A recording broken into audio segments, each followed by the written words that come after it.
There you are. All Here I right. am. What's going on? How you doing?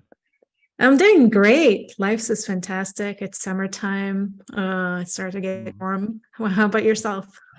So I live in Germany and I don't know what summertime means. I forgot what that is. But I'll take your word for it. And I know you've got an incredible presentation. We went a little bit over time with Chad there. So I'm just going to kick it off to you and I'll be back in like 25 minutes. Sounds good. Thank you so much. All right. All right. Hi, everyone. I'm so excited to be here today. We're going to talk about open source tools for data reliability engineering. And if we haven't met before, you probably, it's good for you to know, it's most of my professional life, I dealt with data and machine learning. So I developed different algorithms for real world problems, leveraging machine learning techniques in the space of cybersecurity, mostly networking, CDN, and so on.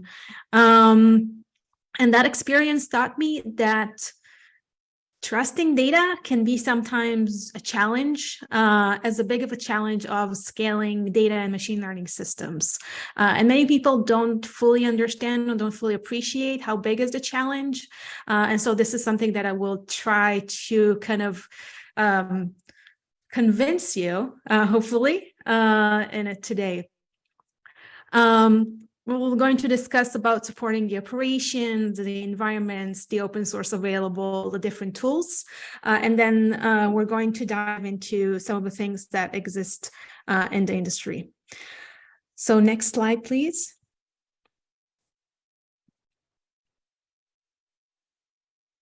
Next slide. So today I work for Treeverse. I'm the VP of Developer Experience. We're building a tool named LakeFS, which I'm also going to discuss. I'm also the proud author of Scaling Machine Learning with Spark. I worked together with O'Reilly on that book. That book became #1 in new releases for data science recently, and it was sold out. Don't worry, it's back in stock. So everyone is interested, you're most welcome to grab a copy. Has an interesting take on data systems and machine learning systems, kind of covering the whole ecosystem around Spark and what it is that you can do with that. I used to work for Microsoft around open source and developer relations. I collaborated on building conferences. I also worked as a data engineer for some years for Akamai, and I also have, I created a thesis and I have a master's in machine learning. And I also worked as a machine learning researcher in the past. Next slide. So very high level agenda. We're going to discuss at a very high level what is data reliability, why it reminds us sometimes of SRE, and then we're going to dive into different periods of data, different dark ages of data, the Renaissance, the space age, while looking into the ecosystem and the open source tools that are available for us, and also understanding or trying to understand why we are in the problem of while we are in the domain of solving the problems related to data reliability. Next slide. So what is data reliability? I know a lot of people are scratching their heads trying to put things together. For some of us, it reminds us of the IT world, DevOps, maybe SREs. So SREs probably sounds the closest to data reliability. And because it stands for Site Reliability Engineering, which is the practice of software tools and automating IT infrastructure tasks for system management and application monitoring. So essentially, the goal of durability here is to make sure the resource that we're deploying to production are reliable and are available upon requests. So to connect that to the data world, we need to understand some of the problems. So 3 problems that we're dealing with is we waste time and money trying to solve systems or data problems instead of extracting value from data. As engineers, many of us spend a lot of time in production trying to understand what happened to our data, backtracking, fixing issues, fixing nulls that we now see in the dashboards, trying to understand what was the different flow of my data pipeline, where got to the way it is. Why is the quality low, or why does my machine learning model is perhaps not acting the same way I saw it in my development phase? And that means we're wasting a lot of time and money trying to solve these problems instead of extracting value from existing data. So we're in the problem where we cannot fully trust the data. And to better understand how to fix it, we need to travel back in time to various data periods, which is going to be the next slide, please, where we're going to discuss time periods of data. And I tried to split it into kind of like 3 different periods: the Dark Ages, the Renaissance, and the Space Age, because I thought it can give an interesting picture or overview of where we are and where we're standing. So if we go to the next slide, we're going to discuss the Dark Ages. So during the Dark Ages, or what I like to call the Dark Ages, this is when data resides on paper. That means we had librarians and big stores or big libraries where people would store all their data. And we had data professionals. They didn't write code, they didn't think about schemas, they didn't interact with a computer per se. Maybe they had some software, but that was a more advanced period of time. But all of that data that they collected was in files, actual paper. And the whole librarianship profession was built around that. How can we index the books? How can we index the information manually in order to make sure people will be able to find that data? Similar thing goes to querying. Querying that huge amount of data means going through lots of files and lots of physical indexes in order to extract some information or knowledge out of that. Next slide. And so in the Dark Ages, we faced the problem of no data found. If I missed the paper, if someone didn't file it in the right place, if it got lost, if someone accidentally, something happened to it, they tore it apart, or they took it and forgot to return, we had a lot of problems of no data found. And for most of us, it's still a problem sometimes, even when a lot of our programs or a lot of our data is now computerized. And that brings me to the Renaissance area. If we go to the next slide. And in history, if you all don't know, the Renaissance area kind of cultivate a new change in art. This is where it comes from. It was a new change in art that brought a lot of knowledge and culture. And it changed the way citizens thought, with first kind of rediscovering of what is classical philosophy, what is literature, what is art, as well as new discoveries and travel, invention, styling also for some of the people. So if we'll take it back to the world of data, this is kind of a new revolution for us, and we already mid that revolution that I'm going to show you in a second. But essentially, if we go from the last period, kind of the Dark Age, now in the Renaissance age, we already have access to computerized data, right? So we can start developing trust, we can start developing computerized systems, we can start programming, we can think about the different concepts that we see in the industry, we can think about the paradigms, the platform, and we saw a really big flourish of that ecosystem. Next slide, please.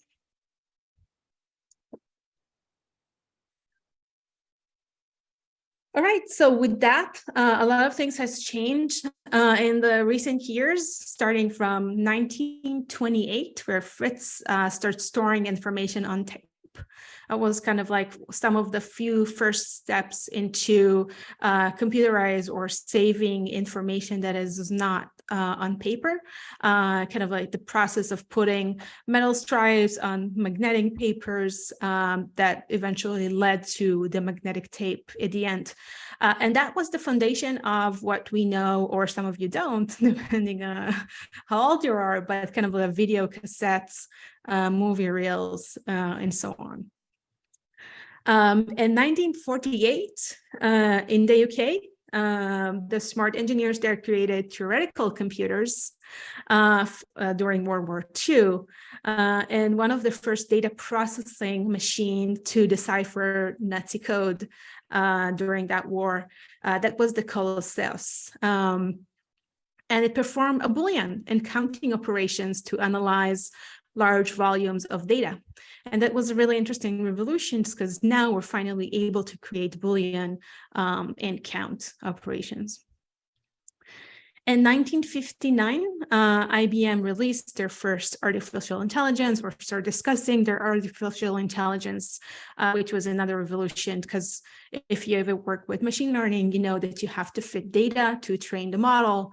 And so that was based on the data, as well as a new concept calling it artificial intelligence, assuming a machine can actually develop intelligence. In 1970s, we started seeing the RDBMS. 1980s, data warehouses. A lot of our folks here maybe are familiar with things like Snowflake, Redshift, and so on. So that concept came to life in 1980s when IBM actually developed their business data warehouse. So again, we're hearing about IBM throughout the history.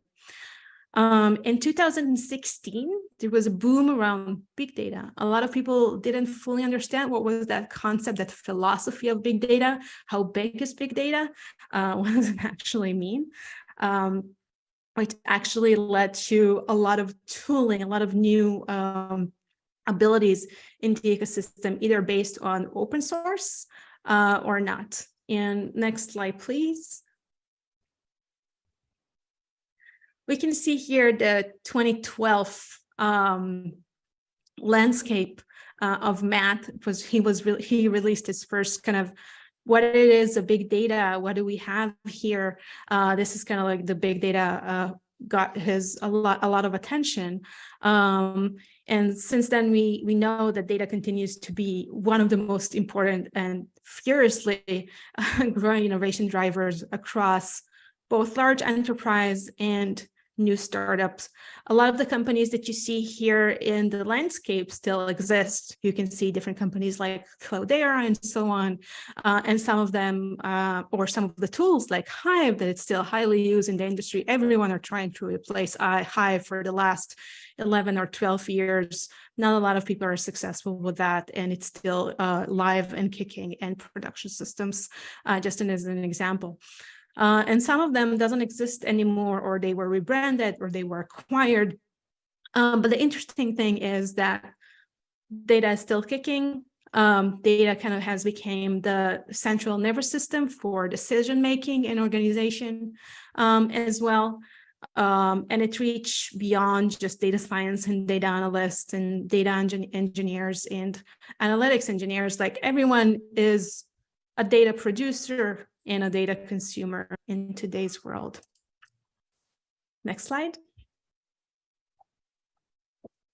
So getting a little bit closer to recent years, there were 3 different trends, and 3 of them are still going very strong. First one started in 2016. I believe SAP started it. That was the data fabric, essentially an architecture and a set of data services that aims to provide consistent capabilities across a choice of endpoints, kind of enabling a multi-cloud environment to work together seamlessly. So connecting on-prem and vendor cloud, or a couple of vendor clouds together. The concept and ideation behind that is it's very powerful architecture that aims to standardize the data management practices and capabilities, which means I need to know only one thing. I don't need to understand and remember all the nuances of the different systems. So as a concept, as a paradigm, it is a very strong one. It still exists today, and it's part of Gartner surveys and reports as well. Second thing that it's very strong in kicking, this is the data mesh. It was defined as more of a socio-technical approach, which means it looks into the organization, the people in the organization, the skills, how is the team are split it, together with the technical approach of how we actually build the infrastructure and what it is that we're doing to kind of decentralize the data architecture. And they're leveraging something called domain-oriented. They're building upon what we know in software, domain-driven approach. And so they preach for a self-serve design and borrows a lot of Eric Evans' theory of domain-driven design, like I said before. It's very interesting to see how data mesh is evolving, and now it's evolving also to support machine learning as well. So we see it's very live. The last one is data lakehouse. Data lakehouse is a concept that Databricks brought to life. And the goal here is to enable structured and schema-like data to live together. So combining the data warehouse and the data lakes together and provide a computation to be applied to unstructured, structured, semi-structured, open format data architecture.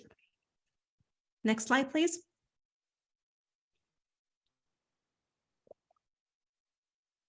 And for many years, a lot of us thought that we were solving imaginary scaling issues. And only with the recent years, we actually realized that there is a huge boom in the ecosystem. Next slide. There's a huge boom in the ecosystem, and we started going back to all these different intrinsic problems that we kind of abandoned. And we see a huge growth of all these tools. Some of them are younger than 5 years, some of them are older than 5 years, but they're still very much alive and in use. Next slide. So that brings me to the question or the notice that working with data is very hard. We have a lot of tools, we can't really trust it. What can we do about that? This is truly a problem. So 2 questions that I will try to answer today is, what do I have? Why is what I have, or where is it? And the next one is, data is transient. This is something that we know. And answering those questions are actually taking us to the space age of data. Next slide. Where hopefully data systems would become obvious and we won't need to talk about reliability because that would be a given. Next slide.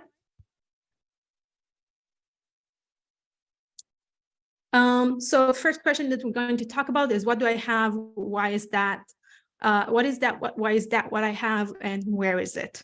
And if we'll jump to the next slide, we'll know that today most systems reality is that we have data sources, data consumers, or some ETL, ELT, reverse ETL, however you want it. At the end of the day, we're transforming and we're doing something with the data, and we have someone that produce it and someone that consume it. Second slide, please. And now that we know that we have someone producing, someone consuming, we need to know what, where, and why. So let's take a look at the evolution of what happened to our data. We started early on with DB schemas. So that was a very simple catalog. We have one database, DB schema. We could add metadata to the schema to describe everything that we need. Later on, we started adding external documentation to learn more about our queries. We start sharing those external documentation and so on. Yet things start to become more complex, and we evolved into documentation space that are not part of our database. The next stage that happened to data is semi-manual catalogs. So doing everything manually, writing the documentation, tracking everything manually didn't really scale and didn't really make sense. So we start developing data systems that can catalog the data automatically or semi-automatically, which made it much simpler to work with database or other object stores or other people in the company. The next level of that was fully automating. So if until now we had semi-automating, now we're talking about fully automating of the catalog, reaching a point where things can be automated or allegedly could be automated. I'm saying allegedly because not a lot of the systems are fully supported, and it really depends on which tools are you using. And kind of like the top of our league today would be discovery platforms. A lot of companies aim to have discovery platforms or build discovery platforms.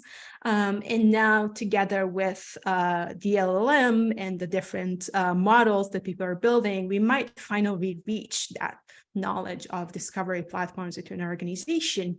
But the goal is evolving into platforms that are connected to all of our data sources. When we try them, we know that they are only kind of starting for us, but they're able to connect all the data source and bring us information on where the system is, what it is that they do, how they can provide us with additional metadata, and so on. And hopefully, this is the new age of LLM systems. Next slide. So we already saw that a variety of system architecture styles emerged from all of these different steps. So next slide.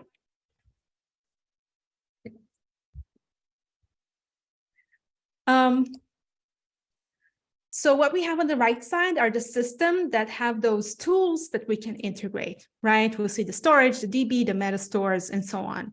This is not a real system. It only takes the features of one system to give you the idea of what an intelligent platform would have if they would have everything together. So for example, the metadata, data catalog, and so on, what could they evolve into if we wish to?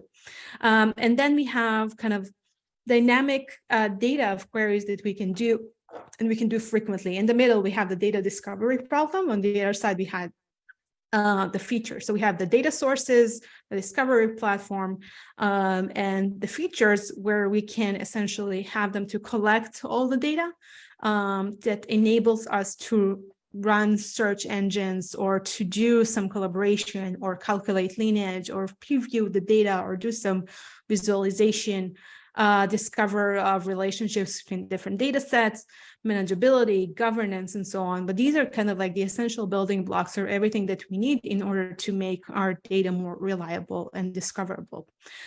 So next slide shows you a bit of open source tools and commercial tools that are available in our ecosystem that kind of answer the questions of why, what, and where. And a lot of them are very interesting. They have interesting business model as well. If you're interested to learn more, you're most welcome to dive in. So that kind of the next slide. So what we understand is that if we want to know what we have, where it is, what it is, we need to have data discovery platform. This is kind of like the space age for us to answer that question. And in the next slide, we're going to start discussing about data is transient. And we're asking this question to understand what is happening to a data. So next slide. And I'll try to convince you that our data is transient. For example, the things I know about yesterday, today, are not the same things I will know about yesterday, tomorrow. And this is a mouthful, so I'll let it sink in. But going to the next slide, I actually want to show you an example of a missing data. So here you can see on the before table on row number 1, I have nulls. And the same row on the after table, I have 1,000. Now, it could be that I'm looking at yesterday data today and I have nulls, but oh, there was late arriving data. I fixed some stuff, and tomorrow that value would be different. So that means that table, this exact table, has changed. So the data is transient. My data is changing behind, without me knowing. So this is one. Second slide, discuss operational mistakes. The value existed, yet yesterday it was wrong, and today it is correct. And in this next slide, I'll try to walk you through kind of a quick example. Next slide. So on row number 1, you can see I have price for my car is 500, but oops, I made a mistake. I had to correct that data. And on the same table tomorrow, I'll have 1,000 because I just corrected that data. Can we jump to slide 31, please? Another one, another one, another one. Thank you. And hopefully you now understand that data is transient. There's late arriving data, there's operational mistakes. There's also replacing versions of reality. I'll share the slides later. I just want to make sure I'm conscious of time. But what we know now, there's different table level versionings in database, and Snowflake was the first one to introduce it in a wonderful, well cohesive way. And the second slides, I want to speak a little bit about table format that are available in the industry. So next slide. So next slide discuss how we are doing a lot of operations that are mutable in an immutable world. And for that, as an industry, we created 3 different open source in order to solve different problems that's related to mutability in the immutable world. We have Apache Hudi, Apache Iceberg, and Apache Delta. One of the examples that you see here is actually the different versioning capabilities of Delta. You can see the Delta log, you can see the JSON files, and so on. In reality, our object stores today, Azure Blob, S3, is mutable. We can change, we can append, we can rewrite, but the data itself, the way that we work with it, especially if we're coming from the Hadoop world, we're working with it as immutable. So this is why data that is mutable in an immutable world brings us a lot of challenges, which makes us need to develop these platforms where we need to manage versions and we need to manage the changes that we're doing. Also discussing now that we have concurrency on top of this data, and actually our tables are split across multiple files. Sometimes we miss on transactionality, we miss on atomicity. So this is where these open source are coming into play that helps us make our data a little bit more reliable, because it enables us to kind of accumulate the change without necessarily exposing them downstream or being able to manage it in a timely manner with time travel capabilities. Next slide. Interestingly enough, all of these tools are backed by commercial companies. Delta Lake was backed by Databricks from day one. It emerged out of Databricks. Iceberg emerged out of Netflix, and the creators created a commercial company on top of it. Apache Hudi came out of Uber, and OneHouse emerged as a commercial solution for that. So commercial can be either good news or bad news, but this is the trend now, essentially. Next slide.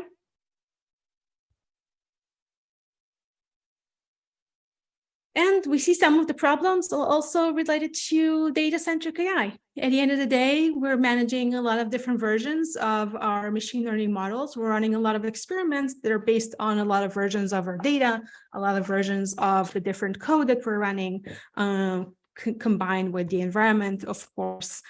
So this is kind of like another discipline that we need to develop reliability in, especially around the data that we use to build our AI and machine learning system that goes throughout the raw data, clean, labeled, unlabeled, feature engineering, relabeling, training, evaluating, and so on. Can we jump 2 slides, please?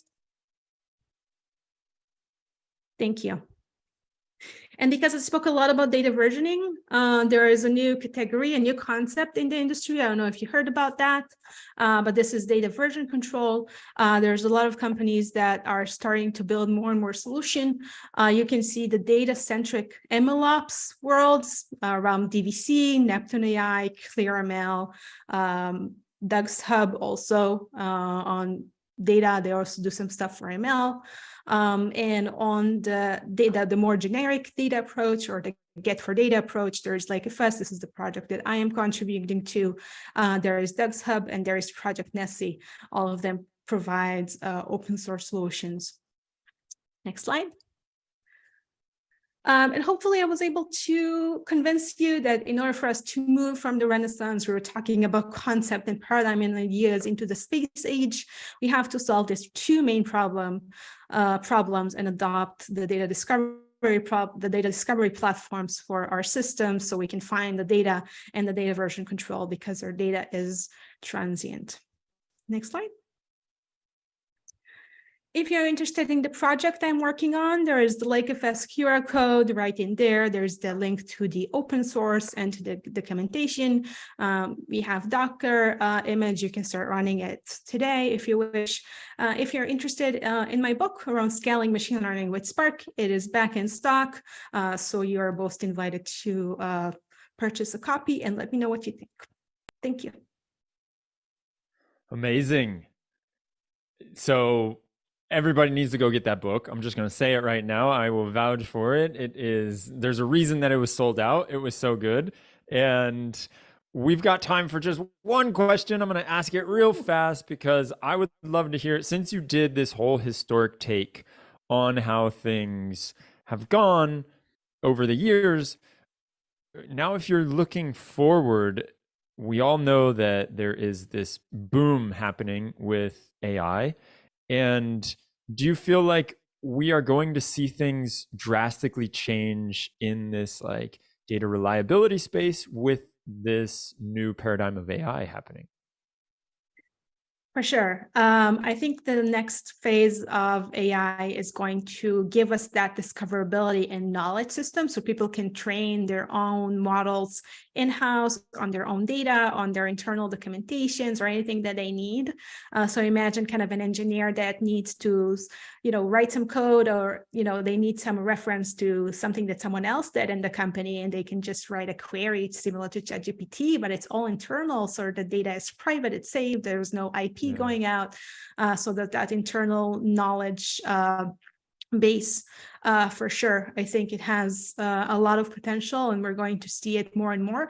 And as the data becomes more reliable, we will see better models reaching production that provide greater business value. And I believe it's kind of a cycle. Once more companies see the value in machine learning, they would invest more.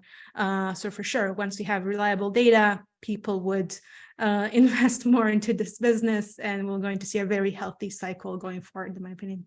That's an awesome, optimistic view. I like it. Let's paint a great picture of the future.